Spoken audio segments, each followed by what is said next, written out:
All right, we're gonna work on segmental spine movement from like a cat-camel position, where we're basically inching our way up and down the spine, in and out of flexion and extension. But we're gonna add a side bending component to it.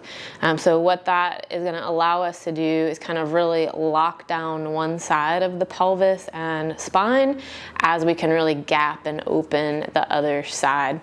These are small movements. You may not really be able to see what I'm doing, so you're gonna have to tune in and listen to my cues. So you're gonna start out on your hands and knees here, and then what I'm gonna do first is I'm gonna move into a side bent position on one side.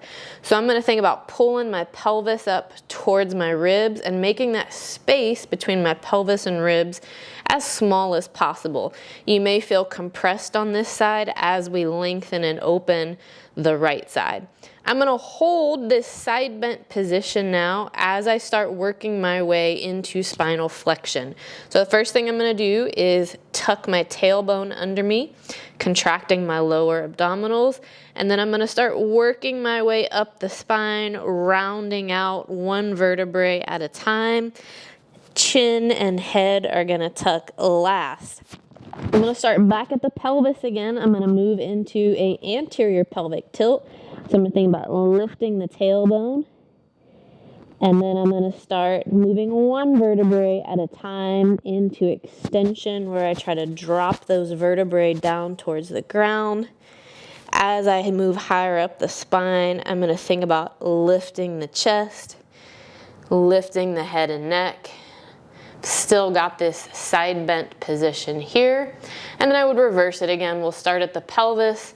We're gonna tuck under, round out the spine one vertebrae at a time, and head and neck goes last. I would hit my reps here, and then what I'm gonna do is I'm gonna flip and I'm gonna side bend right now.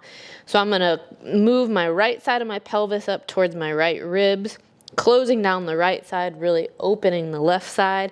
And then I'm gonna do the same thing, hitting my reps. So you're just kind of slinking your way up and down your spine.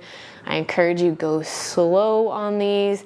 It's all about really kind of sensing what's going on in your body, and then fight to really hold that side bent position as you're moving in and out of your spinal flexion and extension.